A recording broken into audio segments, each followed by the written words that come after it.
Bueno, hola. Continuando con los videos anteriores que les envié, eh, y de manera de poder ir adelantando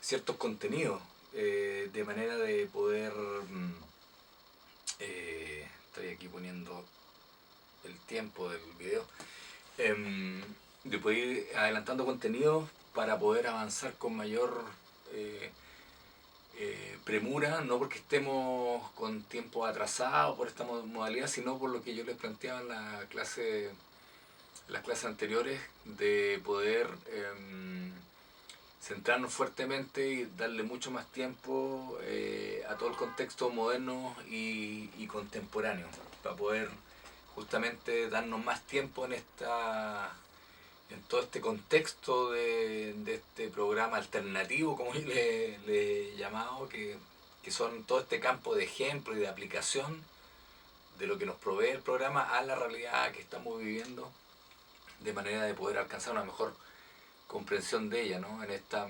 metodología que yo le señalaba de estudio del presente, que es justamente la realidad con la cual nosotros vamos a trabajar. Entonces, ya en la clase anterior, o sea, los videos anteriores hablamos de los presocráticos, ¿no? Que es todo este contexto del primer trayecto de la filosofía griega. La primera etapa de la filosofía occidental, por decirlo así, que va desde cuando se consolida el paso del mito al logo hasta lo que vamos a revisar hoy día, eh, que es el periodo de la ilustración griega, que es Sócrates, Platón y Aristóteles. O sea, antes de Sócrates, los presocráticos, como lo pueden encontrar en varios textos, se desarrolla lo que es la filosofía de la naturaleza, cuyo objeto de investigación, es poder descubrir cuál es el principio, ya lo aclaramos eso en la clase anterior, de la realidad material, de la physis, de la naturaleza, como hablan los griegos. Bueno, en ese periodo, que se desarrolla, como les decía, al comienzo de la filosofía griega, va paulatinamente produciéndose sobre el final de este periodo una serie de acontecimientos, ¿no? Las guerras del Peloponeso, en fin, etcétera, que van a generar un giro muy importante en la filosofía, no solamente los griegos, sino en general. Nos va a dar una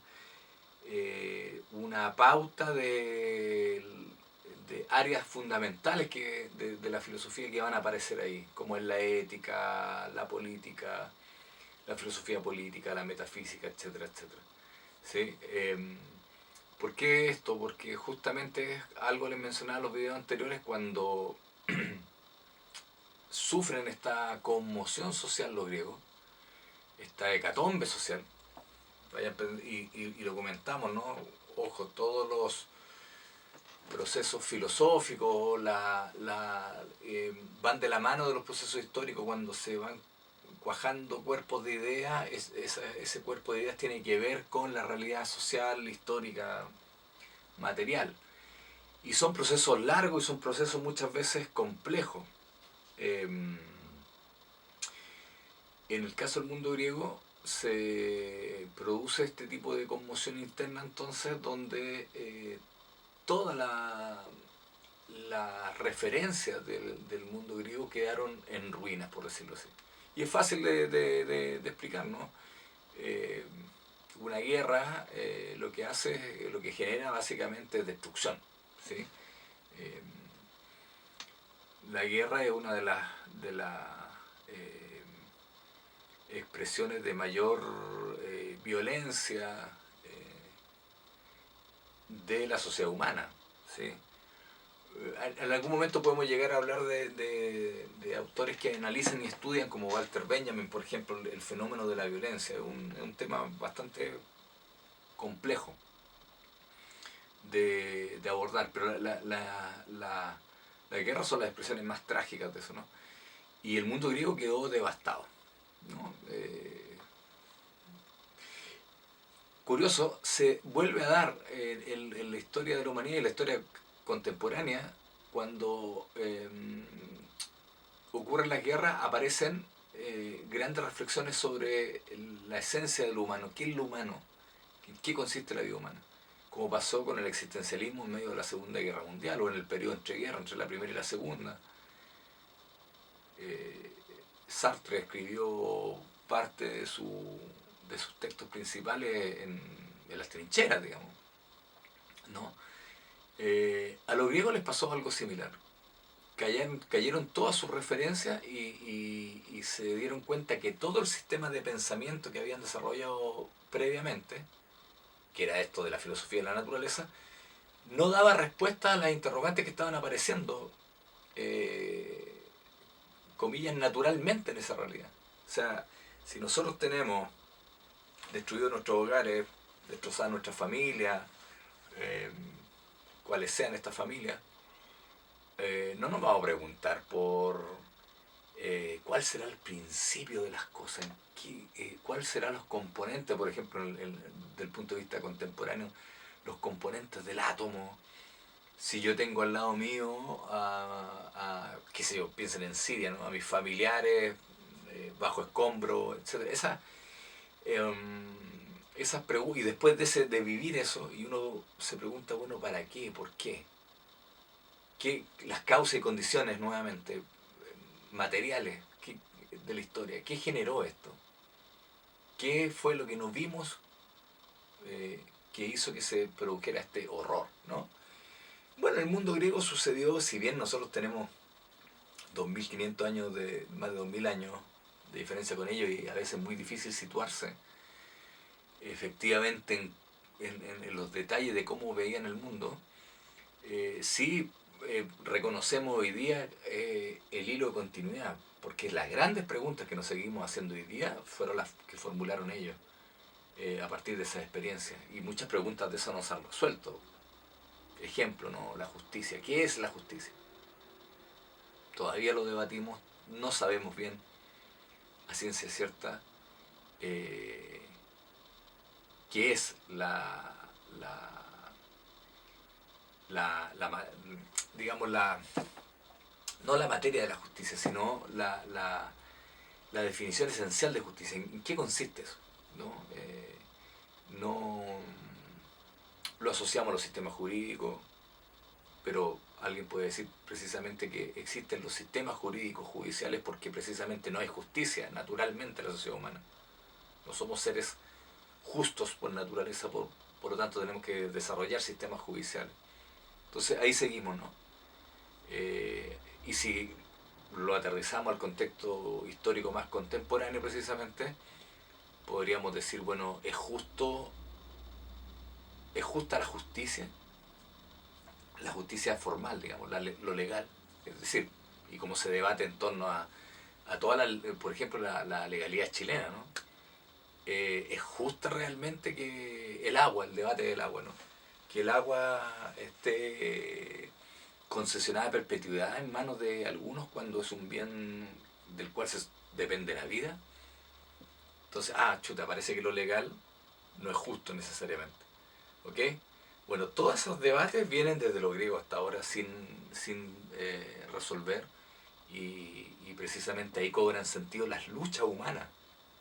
La lucha en todo sentido, la lucha por los derechos, por las libertades, por la lucha también por cambiar las dimensiones interiores de los seres humanos para que caminemos a ser, así como en un lenguaje muy común, ser mejores personas. Todo eso implica una lucha. Si, nos, mm, si nos formaron desde pequeños y nosotros formamos a los niños en función hoy día de la competencia, del consumo y el estatus, por ejemplo, bueno, ¿cuál va a ser el resultado? Sujetos que se van a relacionar con otros a partir de esos parámetros, y van a construir o avalar cuestiones respecto a lo justo y lo injusto, por ejemplo, a partir de esos criterios.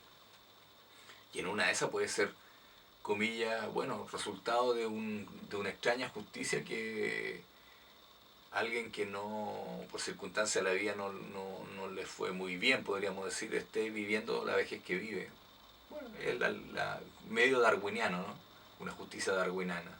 Se impone el más fuerte.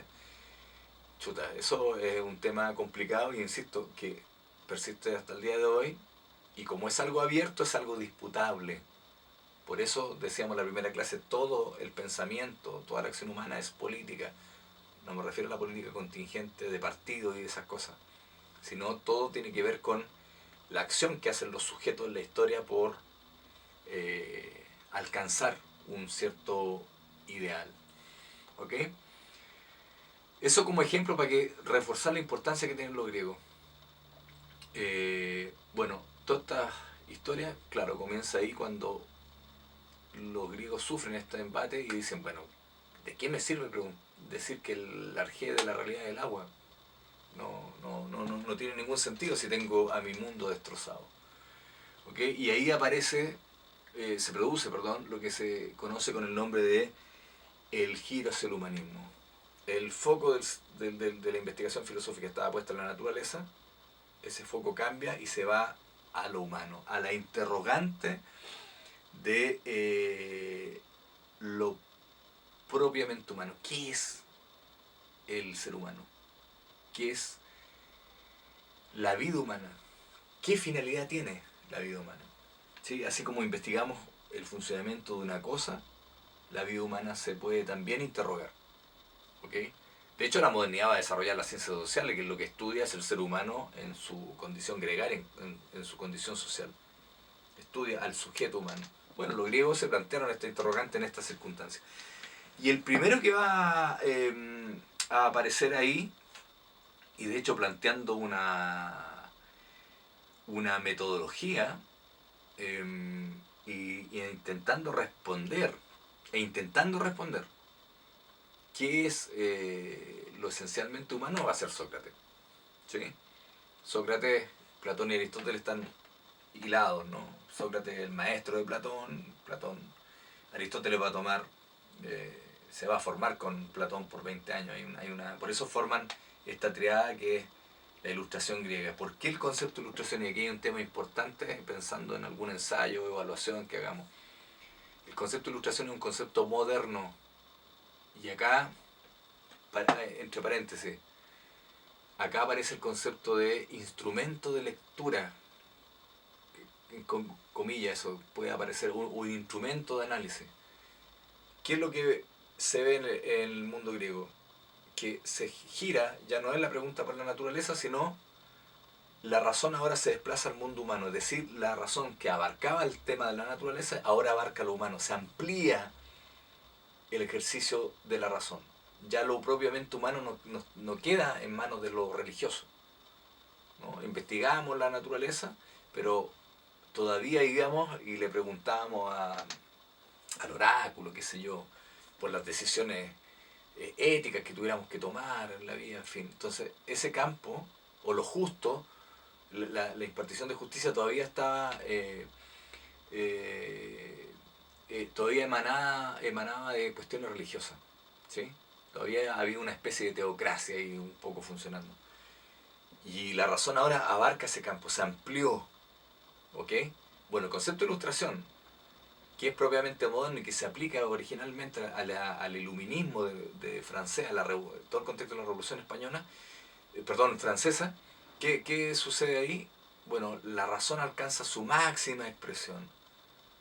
¿Okay? Se agudiza la razón en el ejercicio humano. Los aspectos sociales quedan bajo la lupa y el análisis de la razón. Como pasó en la Revolución Francesa, el rey ya no es el representante de Dios en la tierra, entonces ya no tengo por qué obedecerle como que fuera un credo religioso, a partir de un credo religioso, ni un ser sobrenatural que no se le podía ni mirar, ¿no? Si no lo someto al análisis de la razón. Y por eso fue la causa de la Revolución Francesa. Se dan cuenta que, bueno, ese poder era un poder porque basado en una creencia sobreideológica de que era representante de Dios en la tierra, y acumuló poder, riqueza, poder militar, etc.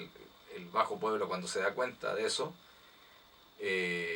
pum, se inicia el proceso y se produce la Revolución Francesa, ¿no? Y que le va a disputar los derechos políticos a la nobleza. De ahí hasta ahora, todavía estamos en esos circuitos de, de, de ampliar derechos, etcétera. Bueno, el estallido social entre medio. Pero a ese periodo se le llamó la Ilustración, el Iluminismo, se amplió la razón. Bueno, los estudiosos del mundo griego, desde la modernidad o de la época contemporánea, que lo miran hacia atrás, se dan cuenta que se produce un fenómeno parecido en el mundo griego. Por eso aplican el concepto de ilustración, que es moderno, al mundo antiguo.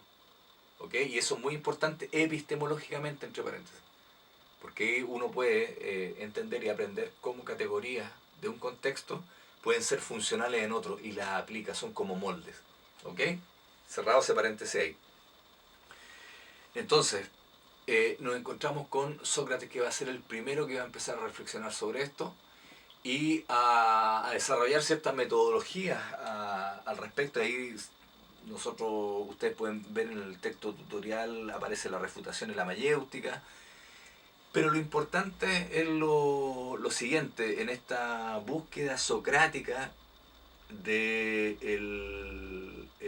conocimiento.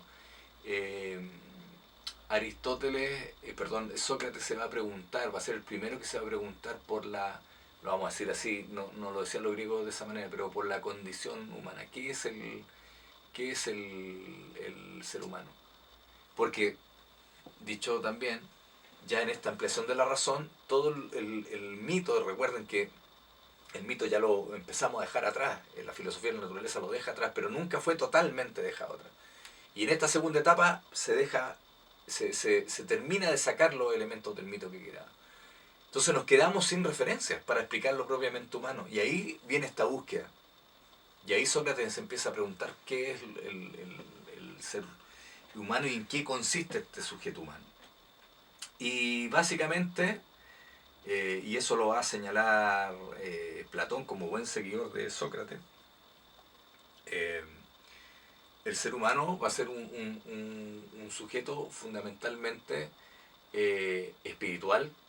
Va a ser en el caso de Platón, cuando aquí está adelantando el texto para leerle ese pasaje, Platón va a decir el ser humano es exclusivamente alma, es de una naturaleza inmaterial, tenemos cuerpo, pero hay algo que nos define interiormente. Y Sócrates, todavía en el plano todavía influenciado un poco por la herencia del mito, ocupa el molde el modelo del mito para explicar esto y va a decir, bueno, nosotros somos un ser espiritual, un alma, un nous, una inteligencia que ha olvidado su origen. Y ese origen se explica a partir todavía del mito, ¿no? Prometeo le roba al fuego a Zeus y el castigo es que Prometeo tenga cuerpo, porque en ese tiempo ellos pensaban así, en el origen era un mundo solamente espiritual, sin materia. Y el castigo fue llevar cuerpo. Y cuando uno lleva cuerpo, muere. Ese mundo original era eterno. Y de ahí empieza a explicar Sócrates y va a decir, el ser humano es un ser espiritual que olvidó su origen. ¿Ok? Y lo que tiene que hacer es construir un conocimiento, y aquí, ojo, la definición de conocimiento de Sócrates como recordar. Y tanto la refutación como la mayéutica, que es un proceso dialéctico, van a ser métodos de instrumentos de conocimiento, metodologías que están orientadas a eso, al recordar las ideas universales que ya las conocimos en ese mundo original de donde veníamos. Por eso de ahí viene esta idea de el cuerpo en la cárcel del alma. Al tener cuerpo olvidamos, y lo que hace el ser humano entonces, según Sócrates, a partir de la filosofía y estos métodos, recordar. Ir recordando los conocimientos universales que ya los conocimos en el origen. La justicia, todo este mundo, el mundo de las ideas que va a decir Platón, nosotros ya lo conocemos. Sócrates ya lo va a anunciar. Nosotros venimos de ese mundo, que era este mundo original de los dioses, pero lo olvidamos por este castigo. Y toda la metodología es poder recordar eso. En eso consiste la metodología de la filosofía para Sócrates, y define al sujeto humano como este sujeto que es un sujeto básicamente espiritual. Y eso lo va a explicar muy bien Sócrates, ¿no? Es un ser que existe previamente al cuerpo.